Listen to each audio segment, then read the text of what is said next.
nós estamos estudando Daniel capítulo 7, que é um capítulo ímpar, né?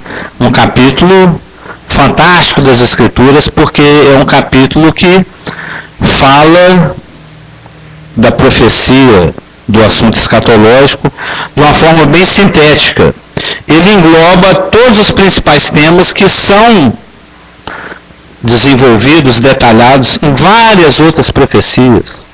Miqueias, Isaías, Ezequiel, Jeremias, Zacarias, Mateus 25, 2 Tessalonicenses 2, e em especial o livro de Apocalipse.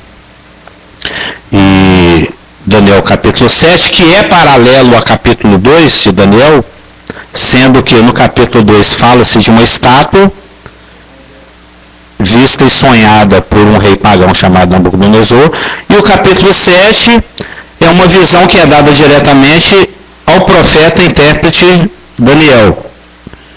E em ambos os conteúdos, em ambas as profecias, seja do capítulo 2, seja do capítulo 7, o assunto é o mesmo: a dominação gentílica, a permissão divina dada a povos que deveriam estar na condição de cauda, sendo que Israel deveria estar na condição de cabeça, para que essas nações estejam na condição de cabeça, e Israel, de uma forma disciplinar, por causa do seu pecado, por causa do seu afastamento de Deus, por causa da sua idolatria, por causa do seu adultério espiritual, fica na condição de submetida e pisoteada pelos pés gentílicos. Então, um lugar que era para ser o lugar de encontro de Deus, onde Deus se faria presente e se encontraria com Israel, lá no Monte Sião, lá no Monte Moriá, lá no templo, no tabernáculo, lá em Jerusalém, é uma cidade, é um local que tem sido pisado pela cabeça de ouro, que corresponde ao animal leão, que representa a Babilônia. Nabucodonosor fez investidas lá no ano 605 a.C., no ano 597 a.C., para finalmente destruir o templo no ano de 586 a.C. E após ele, a cabeça de ouro, que é o leão, com asas de águia, vieram também os medo-persas, que é a parte de prata que corresponde ao urso. Vieram também os gregos, que é a parte de bronze que corresponde ao leopardo alado. E vieram também os romanos, que corresponde às pernas de ferro, que é paralelo ao animal indescritível aqui do nosso Daniel capítulo 7:7. Que também destruiu pela segunda vez o templo e a cidade de Jerusalém, sob o comando do general romano Tito, do ano de 70. E assim ficou destruído até agora, recentemente, em 1948, há 64 anos atrás. Então, toda essa parte, esses 4 animais que representam esses 6, tudo isso já é história. Na época, no ano 553, quando Daniel recebeu essa revelação, tudo era futuro. Mas hoje, 90% já é história. Sendo que ainda resta uma parte que na época era profecia, que ainda é profecia porque não aconteceu. Porque só vai acontecer depois do arrebatamento da igreja, que não é visto aqui nessa profecia e em nenhuma outra profecia. E nós vimos no versículo 8, nós estamos em Daniel 7, que desse animal terrível brotaram 10 chifres. Chifres como símbolo de poder, eles fazem uma referência à forma final de governo do Império Romano, representado pelo animal indescritível. Ou seja, uma confederação de 10 poderes, de 10 reis, de 10 reinos, em um lugar que tem que configurar geograficamente onde era o Império Romano, ou seja, ali ao redor no Mediterrâneo, especificamente na Europa, e que dentre esses 10 chifres que representam essa forma final do Império Romano, que é a Confederação Europeia, hoje nós já sabemos disso, porque a profecia, ela é como uma candeia que brilha em lugar escuro. Mais e mais, até que o dia da alva se rompa. Então, a humanidade, ao longo desses milênios, vem atravessando os séculos com essa candeinha profética na mão. Daniel 7, Zacarias. E à medida que a gente vai se aproximando do cumprimento, a coisa vai clareando. Vai chegar um ponto, lá no meio da tribulação, em que não precisa nem de candeia, mas você pode apagar a vela. Já é dia. Né? Então, à medida que a gente vai se aproximando do cumprimento disso tudo que foi profetizado, mais claro fica o que aquilo significava e o que aquilo predizia. E nós já estamos chegando nesse ponto. A profecia já está tão ali na nossa cara, está tão ali na esquina, né? O cumprimento profético tribulacional já está tão ali pertinho, que quanto mais a gente se aproxima, mais clara a coisa vai ficando. Essa candeia, ela se mostra que ela foi útil ao longo desse tempo todo. E a profecia fala no versículo 8, mesmo no finalzinho, que dentre esses 10 chifres surgiu um 11º chifre, que tinha olhos como de homem e uma boca que falava arrogâncias. E essa profecia, esse título de chifre pequeno, é um dos inúmeros títulos de uma pessoa que as escrituras gastam bastante linhas com ele, né, bastante versículos com ele, que é a pessoa conhecida por anticristo, por besta.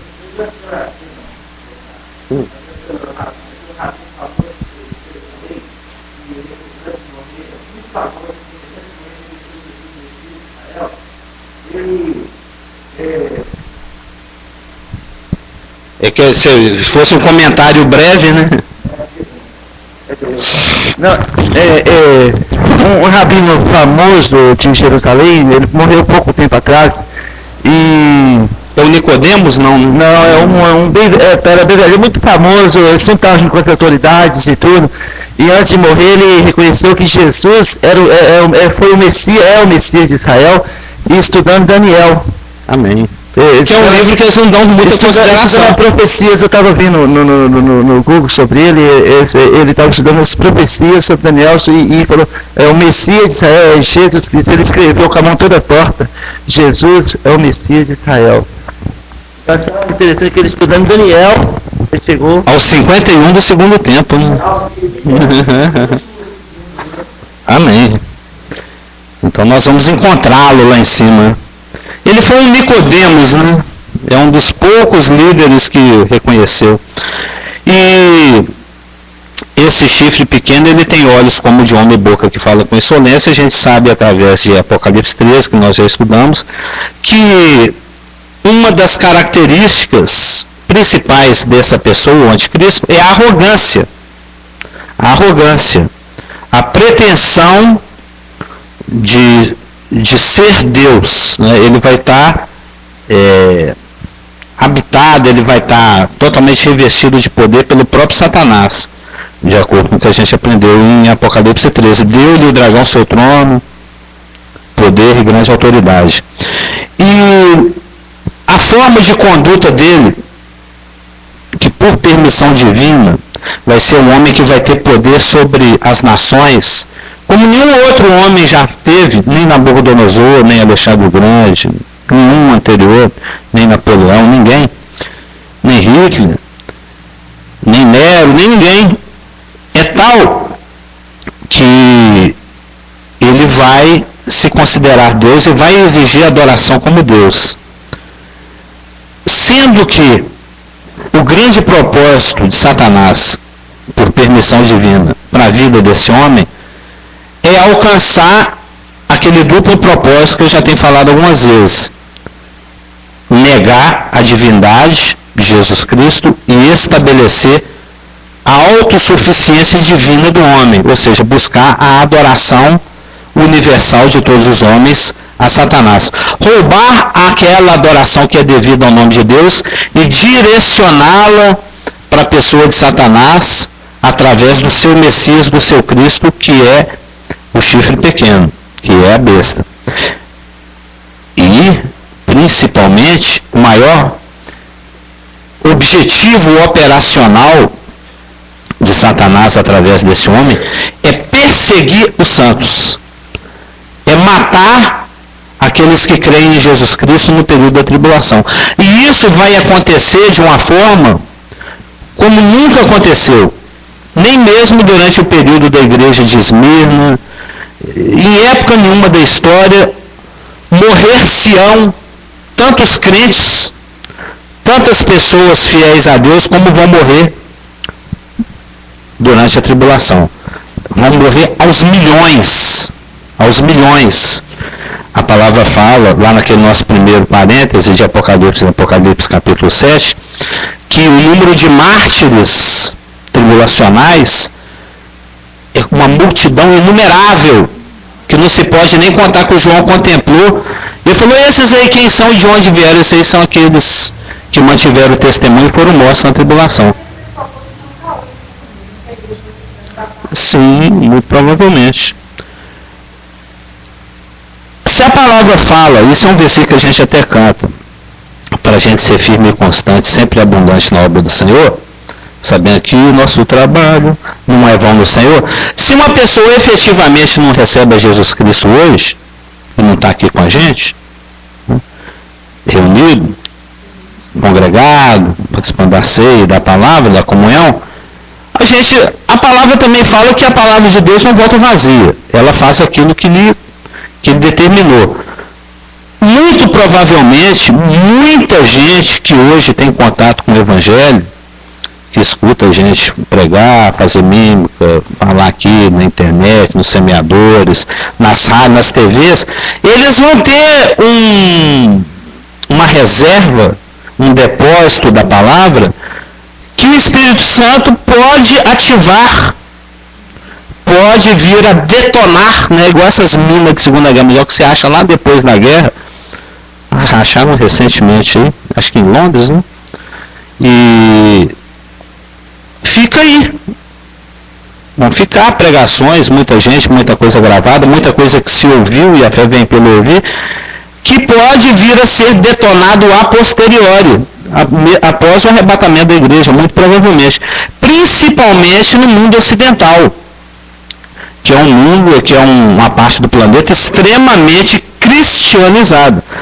Apesar de não ser a maioria, não é nascer de novo, só o Papa Bento XVI tem 1 bilhão e 200 milhões de seguidores no Facebook. Eu estava vendo isso ontem.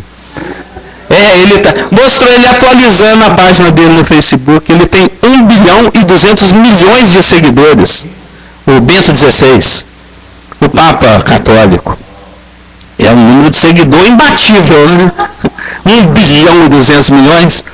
Mas são pessoas que estão lá enganadas, conhecem as Escrituras, rezam as Escrituras, falam as Escrituras, mas sem entendimento, igual o judeu. O judeu conhecia as Escrituras na época de Cristo, em várias épocas, mas nem por isso nasceram de novo. Mas que o Espírito Santo pode, e vai com certeza, ativar essa fé quando eles estiverem aqui no período tribulacional e se lembrarem desse contato que eles tiveram. E esse chifre, ele tem esses olhos, como nós falamos, que é uma capacidade de processamento mental, uma pessoa muito inteligente, muito capaz, de uma sabedoria humana muito grande, mas uma sabedoria humana que vai ser usada para o mal. De acordo com aquele nosso texto de 1 Coríntios que nós lemos, a sabedoria do mundo se opõe à sabedoria de Deus. Se assim não for, se fosse o contrário, eles não teriam crucificado o Senhor da Glória, é o que fala o texto. E nós aprendemos também que um tribunal, nos versículos 9, 10, 12 e 13, que um tribunal é estabelecido para julgar os atos e as palavras desse personagem, dessa pessoa. Essas palavras insolentes, esse discurso agressivo, essa perseguição aos santos, esse crenticídio, vamos dizer assim, né, que ele vai praticar durante a tribulação. Lembra nós aprendemos a respeito de um tribunal, o ancião de dia se assenta, está iniciada a sessão, e, como diz o versículo, o domínio, a glória e o reino entregue àquele que tem o título messiânico de Filho do Homem. Então vamos agora àqueles versículos que nós saltamos na semana passada. Lembra que nós estudamos o 9 e 10 e pulamos para o 12 e o 13, que é a sequência cronológica, que fala do estabelecimento. Bom dia, que fala do estabelecimento desse tribunal para julgar as atitudes do anticristo. 9, 10, 12 e 13, foram os que nós estudamos semana passada. Então podem abrir as nossas Bíblias, é aquela pequena introdução de 15 minutos, nos Daniel capítulo 7, versos 11 e 12, que diz o seguinte, todo mundo já achou aí? Daniel 7, 11 e 12 diz o seguinte: então, estive olhando por causa da voz das insolentes palavras que o chifre proferia. Estive olhando e vi que o animal foi morto, e o seu corpo desfeito e entregue para ser queimado. Quanto aos outros animais, foi-lhes tirado o domínio. Todavia foi-lhes dada prolongação de vida por um prazo e por um tempo. Esses 4 animais que nós estamos falando são os 4 animais, o leão, o urso, o leopardo e o animal indescritível, que representam a Babilônia, a Média Pérsia, a Grécia e Roma. O animal foi morto e seu corpo desfeito e entregue para ser queimado. Esse animal que está se referindo aqui no verso 11, parte B, se refere ao 4º animal que foi visto, o indescritível, que é o Império Romano, na sua forma décupla, é bonita essa palavra, décupla final, na forma de 10, viu, Cliff? Décupla final. E esse juízo do animal ser morto e o corpo desfeito e entregue para ser queimado, que é uma forma poética hebraica de descrever, destruído totalmente, não sobra nada. Na realidade, quando a gente vai em Daniel 2, sobra alguma coisinha, né? Sobra um pozinho. Porque quando nós estudamos Daniel capítulo 2, 2:35, que fala: a pedra feriu a estátua. Uma pedra foi cortada sem auxílio de mãos, verso 34, e feriu a estátua. O aramaico aqui, feriu, ficou batendo até virar pozinho. Lembra que nós estudamos sobre isso? E esse ficar batendo até virar pozinho vão ser aquelas marteladas trombéticos e tássicas lá que nós temos estudado em Apocalipse 6, 8, 9, 16.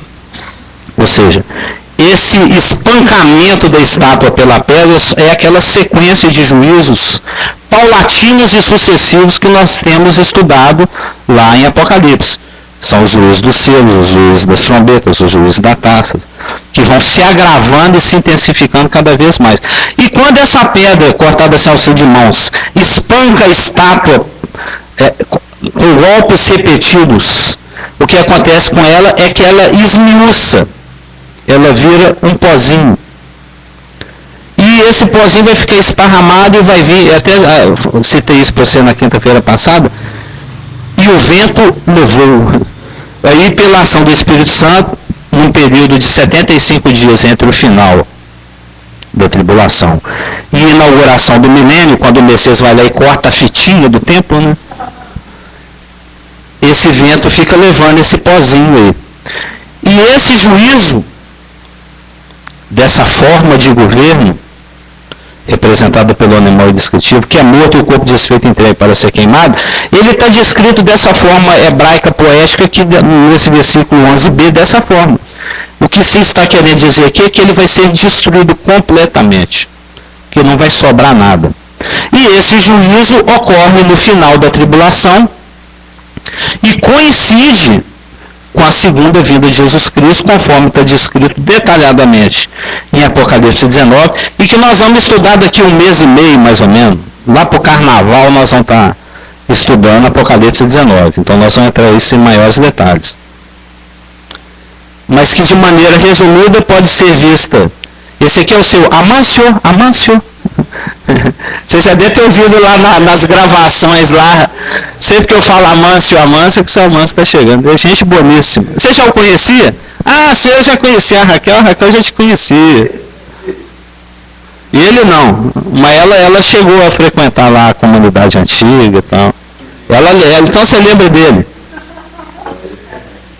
Mas esse animal sendo morto e seu corpo sendo desfeito e entregue para ser queimado, está, por exemplo, descrito em Apocalipse 19:19. Vi a besta e os reis da terra com seus exércitos congregados, que foram mortos com a espada que saía da boca daquele que estava montado no cavalo. Esse é Apocalipse 19 e 21. Sendo que no 19:18 existe uma convocação. Venham urubus e abutres. Né? O anjo convoca as aves carniceiras para comer os cadáveres, para fazer essa limpeza pós-tribulacional, para comer os cadáveres de milhares e milhares de reis que vão estar congregados juntamente com a besta, para impedir que Jesus Cristo coloque seus pés no Monte das Oliveiras e não dê cumprimento a Zacarias 14. Aí lembra que eu falei que a gente está com a candeinha aqui, aproximando em direção ao dia? Você sabia isso aí? Eu vi no Chamada da Meia-Noite, tem um site, inclusive. Atualmente, está havendo uma migração, isso já vem acontecendo desde a década de 40, desde que Israel se tornou Estado, tem havido uma migração atípica de aves carnívoras, de uma proliferação exagerada de abutres lá naquela região. Por que será, né? Não consigo entender. Espécie? É interessante. Por que será, né? Será que tem a ver com Apocalipse 19:18? É aquela história, né? Eu já li isso no comentário. O modus operandi de Deus normalmente é assim. É lógico que ele pode agir de outras formas se ele quiser e faz também.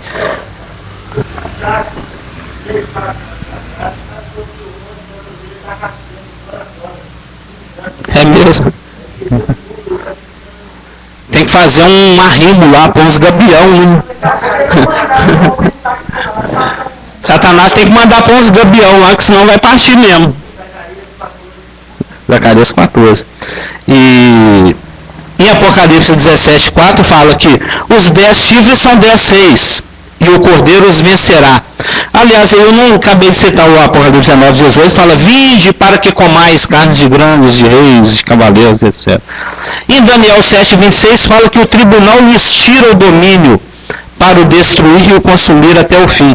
Em Daniel 2:44 fala que nos dias desses 6 o Deus do céu suscitará um que esmiuçará e consumirá todos esses senhos. Isso é Daniel 2:44. Não, se eu falei sem querer. É Daniel 7:26 e Daniel 2:44. Apocalipse 19, 18, 19 e 21, 17, 12, 17, 14, Daniel 7:26, Daniel 2:44 e o próximo Zacarias 14, 13 que eu vou citar agora. Então sairá o Senhor e pelejará contra estas nações. São todos outros versículos que corroboram, iluminam e detalham mais esse fragmento de versículo aqui, ó. E o animal foi morto e o seu corpo desfeito e entregue para ser queimado. Ou seja, vai ser uma destruição total, não vai sobrar nada. E essas palavras morto, desfeito, entregue, queimado são formas poéticas de descrever esse juízo completo e final de Jesus Cristo contra as nações e os seus exércitos na sua vinda por ocasião da parúzia, né? Por ocasião da sua manifestação visível, literal, judicial, corpórea e final lá ao termo da tribulação. Os outros animais foi-lhes tirado o domínio. Verso 12. Quanto aos outros animais, foi-lhes tirado o domínio. Todavia, foi-lhes dada prolongação de vida por um prazo e por um tempo. O Império Babilônico, que é o leão, já não domina mais desde o ano 539 a.C. Na cabeça de ouro, o leão. O Império Medo-Persa, que é a parte de prata da estátua, que é o urso, já não domina mais desde o ano 333 a.C. O Império Greco-Romano, que é a parte de bronze da estátua, que é o leopardo alado, quadruplamente alado, de Daniel 7:6, já não domina mais também desde o ano 63 a.C. Cada um per si, né, passou ao outro. Né? Eu estou usando uma linguagem que eu gostei muito, achei muito interessante, que é de Daniel 2, em 2,44, fala o seguinte: mas nos dias desses 6, a forma décupla final, né, do Império Romano, bom dia, o Deus do céu suscitará um reino que não será jamais destruído. Este reino não passará a outro povo. Ou seja, os anteriores têm passado. O império de Nabucodonosor, o babilônico, passou a outro povo, o Medo-Persa. O Medo-Persa passou a outro povo, que são os gregos. O Império Grego passou a outro povo. Quando os romanos venceram os Seleucidas, finalmente no ano 63, eles assumiram, né? E aí passou a outro povo. Já o Império Romano não vai passar a outro povo.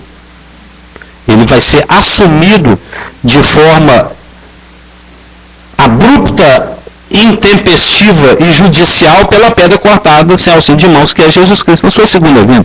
Ele chega e mata mesmo e assume. Porque a única forma é através dessa intervenção direta e brutal. Ou seja, cada um de per si, o babilônico, o Medo-Persa, o grego, o romano, passou a outro. Cada império que surgiu incorporou o império anterior. É lógico. Você faz um reaproveitamento.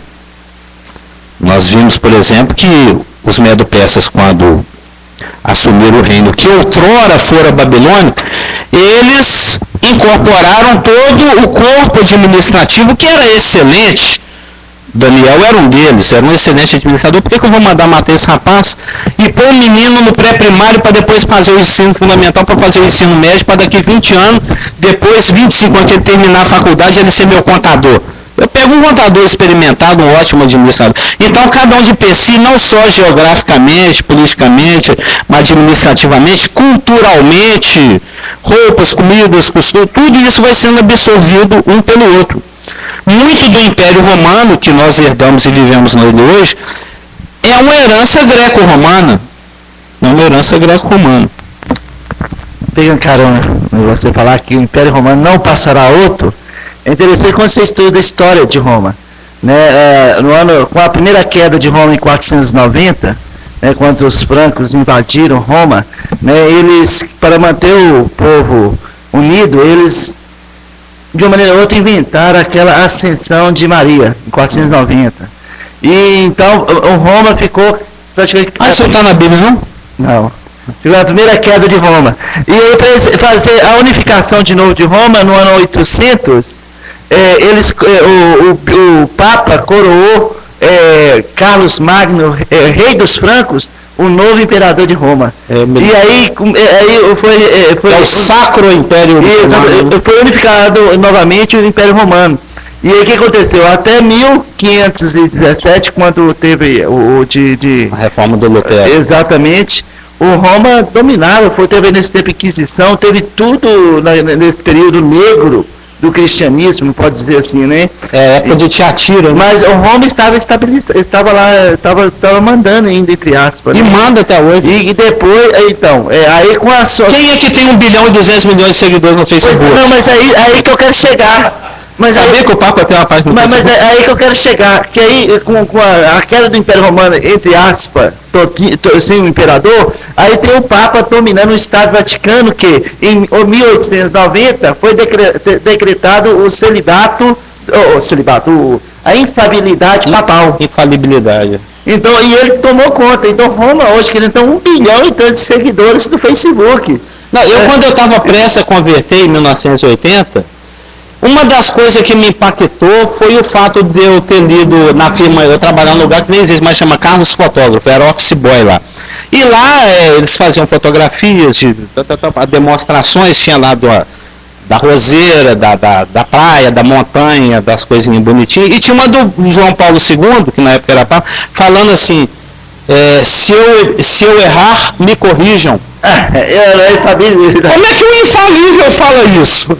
Então, se eu errar, me corrijam. Sabe concluir, então? Eu queria demonstrar. Então, Roma está aí mandando, continua ainda, bem vivo no nosso tempo, né? Então... Sim. Então, pelo fato de que cada império absorve o anterior, né, e já tendo passado pelo leão, pelo urso, pelo leopardo, pelo animal indescritível, e no futuro existem os 10 chifres, que serão liderados pelo chifre pequeno, por esse fator de retroatividade absorvente, vamos dizer assim, né? Quando o anticristo assumir a forma décupla final, o Império Romano na sua forma final tribulacional, os outros impérios estarão vivos nele, representados nele. É isso que a palavra quer dizer quando fala que foi-lhes dado uma prolongação de vida por um prazo e um tempo. Tanto é que quando nós estávamos estudando, e a porta que nós estudamos aqui, era de noite, o pastor olhando para o relógio, lá na Cadelândia é bom que pode esticar 1h30, 2 horas, vai até meia-noite, aqui era contado, né? Era 1 horinha certinho.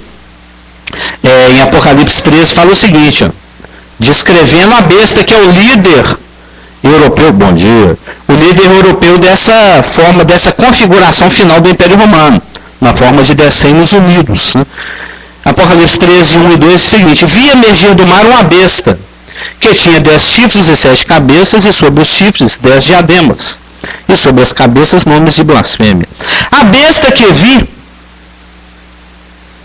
observa que a sequência daniélica, né, é leão, urso, leopardo, porque ele está contemplando a profecia para frente. Aqui, por causa dessa retroatividade absorvente, João, que já vivia no ano 98, ele olha para os outros animais já espericamente, né, na forma invertida. Em vez de ver leão, leopardo, leão, urso, leopardo, ele vê leopardo, urso, leão.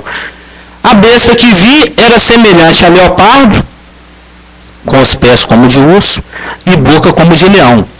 E deu-lhe o dragão o seu poder, o seu trono e grande autoridade. Ou seja, Apocalipse 13, 2 está dando explicação para Daniel 7, 12b. O que seria essa questão da prolongação de vida por um prazo e por um tempo? Ou seja, por 3 anos e meio, que é o período de governo ditatorial, absolutista, totalitário do anticristo, por 3 anos e meio. Que Apocalipse 17, 12 chama de durante 1 hora. Né? É um período muito breve. Então, a continuação do nosso assunto do 11 e 12 está lá no 15. Esse da domínio. A questão da instituição do tribunal foi do 9 e no 10, aí nós saltamos 11 e 12 e fomos para o 13 e 14, para que nós pudéssemos entender melhor a função e a instituição desse tribunal. E nós não terminamos, que nós falamos apressadamente, que deu o horário na semana passada, a questão do... Agora nós vamos voltar onde nós estávamos. Foi-lhe dado domínio e glória, verso 14, e o reino, para que os povos, nações e homens de todas as línguas o servissem. O seu domínio é domínio eterno, que não passará, e o seu reino jamais será destruído. Nós, muito rapidamente na semana passada, o que é dado a Jesus Cristo por ocasião da sua vinda, quando ele assume os reinos do mundo no final da tribulação? Domínio, glória e reino. São 3 palavras aramaicas, que esse trecho foi escrito em aramaico, lembra, do capítulo 2 até o final do capítulo 7. Domínio se refere à autoridade para governar. Domínio. Glória se refere à honra e dignidade do governante. E reino se refere ao aspecto organizacional do governo, o aspecto técnico, burocrático. O que quando as escrituras falam que quando o Filho do Homem se dirigiu aos anciãos de dias, e isso é um paralelo lá com Apocalipse 4 e 5, lembra? Aquela descrição toda que nós estudamos. O que as escrituras querem dizer quando foi-lhe dado domínio, glória e reino, sendo que domínio diz respeito à autoridade, glória fala da dignidade do governante e reino fala da organização.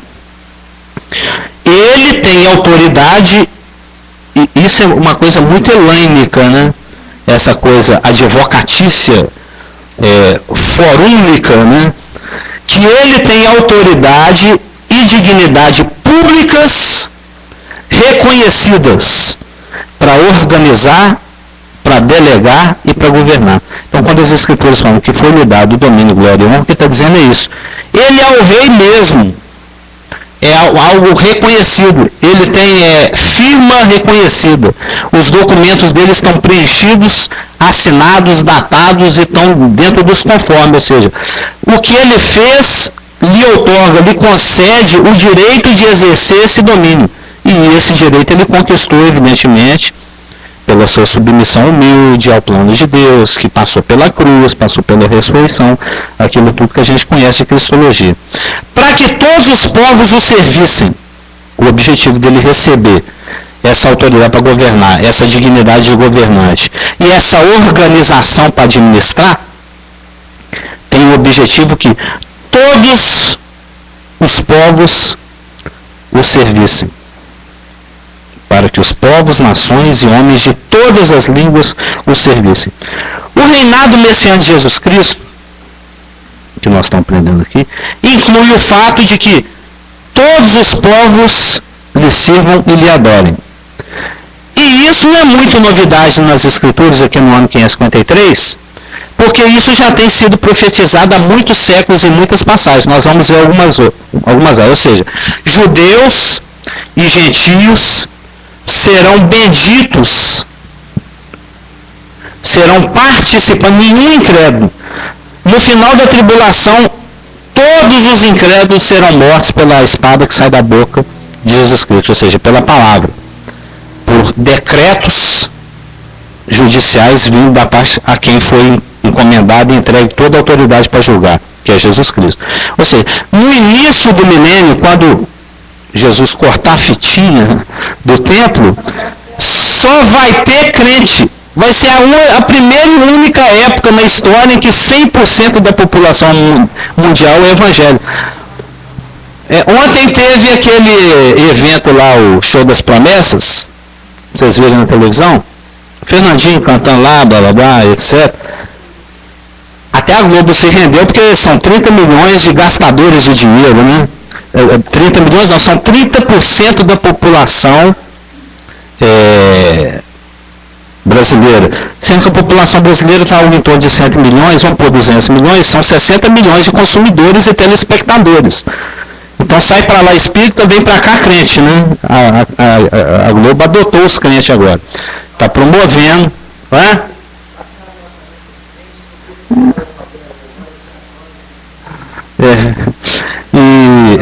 Salve algum, né? Quer dizer, Jorge, que é tudo sincretista, é a mesma coisa, algum São Jorge, tudo bem porcaria. Mas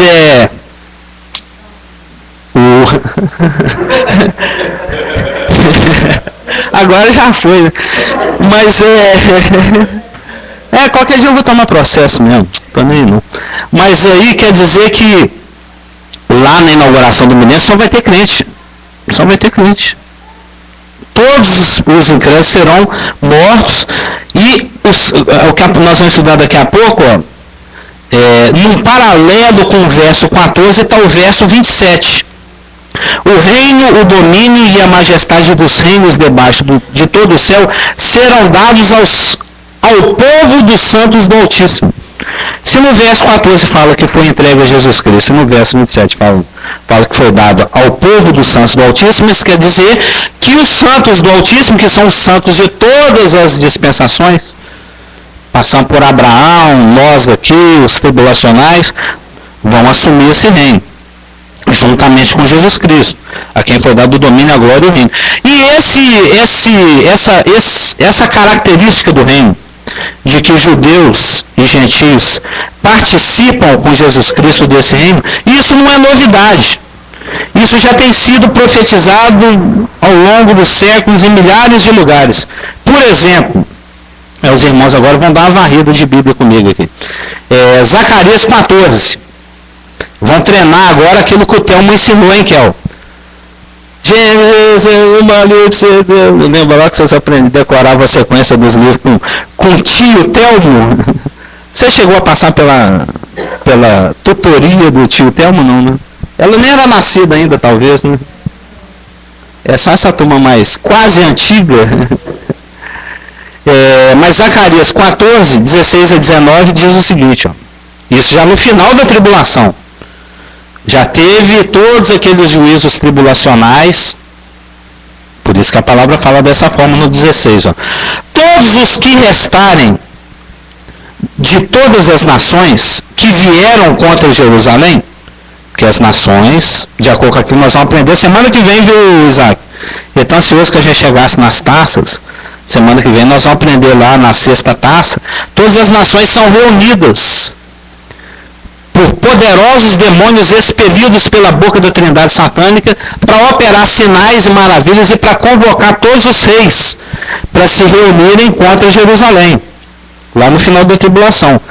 Tipo assim, já que Jesus está vindo, vão esmagar Israel para Jesus não ter a quem assumir, né? Vai ser o último esforço de Satanás no final da tribulação. Reunir todas as nações para destruir Jerusalém. Só que ele vai intervir, Apocalipse 19, com a espada que sai de sua boca, ele vai lutar contra a besta, reunir os seus exércitos e vai vencê-los. A besta vai ser aprisionada na marra, julgada, lançada no lago de fogo, e os reis vão ser mortos e os abutres que estão juntando lá vão comer os seus cadáveres. Todos os que restarem de todas as nações, agora estou falando dos que converteram, que o assunto aqui, esse todos os que restarem, fica com o dedinho aí, são aqueles que estão aqui em Mateus 25. O assunto de Mateus 25 é o final da tribulação. Jesus Cristo, né, 24, 29, logo em seguida a tribulação daqueles dias, o sol escurecerá, blá blá blá, e vai aparecer no céu o sinal do Filho do Homem, que é o próprio Filho do Homem. Aí no verso 25, 31 diz o seguinte de Mateus: quando vier o Filho do Homem na sua majestade, e todos os anjos com ele, então se assentará no trono da sua glória. Um daqueles tronos que a gente tem falado. É o trono que ele vai ficar sentado durante o milênio, a partir do julgamento das nações e ao longo do milênio. E todas as nações serão reunidas em sua presença. E ele separará uns dos outros, como o pastor separa dos cabritos as ovelhas. E porá as ovelhas à sua direita, mas os cabritos à esquerda. Então dirá o rei aos que estiverem à sua direita, as ovelhas: vinde benditos de meu Pai, e entrai na posse do reino, que vos está preparado desde a fundação do mundo. Esses são o que Zacarias 14, 16 está chamando os que restarem de todas as nações. Ou seja, termina a tribulação, apesar de tanta pancada, vai sobrar gente. Desses 6 bilhões, eu calculo que lá para, vamos dizer que hipoteticamente 2029, que eu já até olhei, a população mundial vai estar algo em torno de 10 bilhões de pessoas. 10 indo para 11 bilhões de pessoas. Então, desses 10 bilhões de pessoas que vão dizer que hipoteticamente daqui 20 anos vão estar aí, vai sobrar ali uma mixaria, vai sobrar X% aí. E essa turma que sobrar, seja de judeus, seja de gentio, de nações, eles vão ser reunidos na presença do rei que acabou de chegar. Jesus Cristo está limpando a poeira lá do Monte das Oliveiras, que vai passar no meio, vai levantar uma poeirinha, que quando implode um prédio, levanta a poeira, né? Ele vai tirar a poeira do Monte das Oliveiras, que ainda está na sandália dele, vai se assentar no trono da sua glória, e vai reunir as nações. As ovelhas entram por reino. Os cabritos são lançados no inferno, vão ser mortos. Esses, todos os que restarem, são as ovelhas. Então, Zacarias 14,16. Todos os que restarem de todas as nações, que vieram contra Jerusalém, subirão de ano em ano para adorar o Rei, o Senhor dos Exércitos, e para celebrar a festa dos tabernáculos. Lembra, nós estamos estudando aqui Daniel 7, que fala que foi-lhe dado domínio, glória e reino para que todos os povos, nações e homens de todas as línguas o servissem. Zacarias 14, que vai ser escrito depois de Daniel aí uns 2 séculos, complementa isso. E os irmãos depois podem ler do 16 ao 21, que tem mais detalhezinho ainda. Mas só o 16 já nos basta. Ou seja, todos os povos que restarem das nações vão subir todo mês de setembro. todo mês de Tisri, né? Sempre que começar o outono, eu não vou nem falar no hemisfério norte, porque nessa época não vai ter esse negócio de hemisfério norte e hemisfério sul, que a Terra ela vai voltar para o seu eixo novamente, então vai ser a mesma estação no planeta inteiro. Então todo outono, todo mês de setembro, na festa dos tabernáculos, as nações vão ter que ir lá e adorar o rei, lá em Jerusalém. Isso no ano 200 do milênio, no ano 351 do milênio, no ano 539 do milênio, lá no ano 999 do milênio. Em setembro, vamos dizer que, hipoteticamente, né, a tribulação termina em 2036, lá para o ano 3035, setembro do ano 3035, na penúltima festa do tabernáculo do milênio, as nações têm que ir lá e prestar sua homenagem ao Messias. Porque é separado para o Senhor. Tudo vai ser separado para Ele. Tudo no milênio é santificado a Ele, inclusive os povos. É que você já está lendo uns versículos mais ali para frente, né? Que não era para ler, é para ler em casa. Em Miqueias, Oséias, Joel, Amós, Obadias, Jonas, Miqueias. Em Miqueias, Daniel, Oséias, Joel, Amós, Obadias, Jonas, Miqueias. Em Miqueias 4, 2 e 3 diz o seguinte. Vou ler um também que é muito bonito, né? Mas nos últimos dias, Miqueias 4, de 1 a 3. Mas nos últimos dias acontecerá que o monte da casa do Senhor, está falando do estabelecimento do reino, monte é império ou reino, ou dominação, será estabelecido no cume dos montes, e se elevará sobre os outeiros, e para ele afluirão os povos.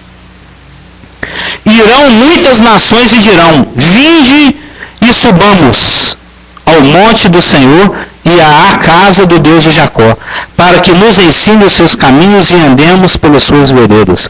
Porque de Sião procederá a lei e a palavra do Senhor de Jerusalém. Ele julgará entre muitos povos e corrigirá nações poderosas e longínquas. Estes converterão as suas espadas em relhas de arados e as suas lanças em podadeiras. Uma nação não levantará a espada contra outra nação, nem aprenderão mais a guerra.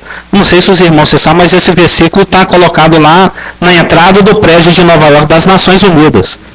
Porque eles tentam fazer a paz sem Jesus. Não precisa de Jesus para ter paz, não. Estão tentando até hoje. Desde a década de 40 que eles estão tentando fazer isso cumprir sem Jesus, mas não conseguem.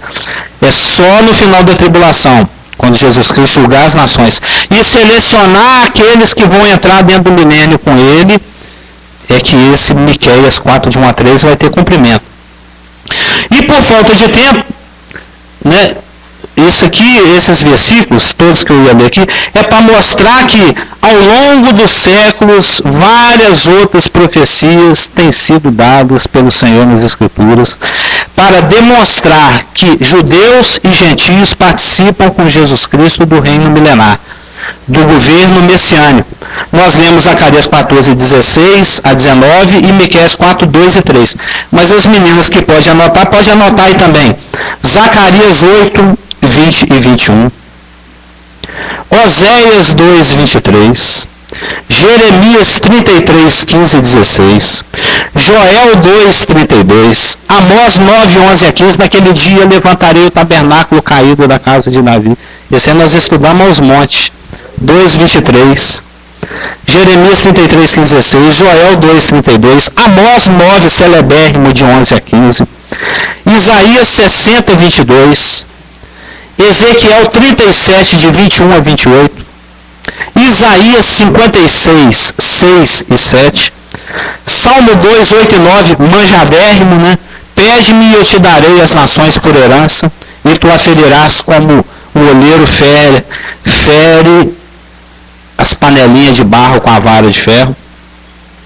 Daniel 7, 14 e 27, que nós estamos lendo aqui. E no Novo Testamento, Mateus 25, 31 a 34, que nós lemos. Apocalipse 2, de 26 a 28, que fala inclusive também da participação dos santos.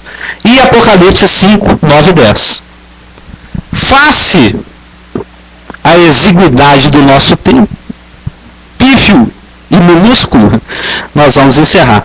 Mas na semana que vem a gente continua estudando essa questão do reino messiânico. Amém? Podemos orar?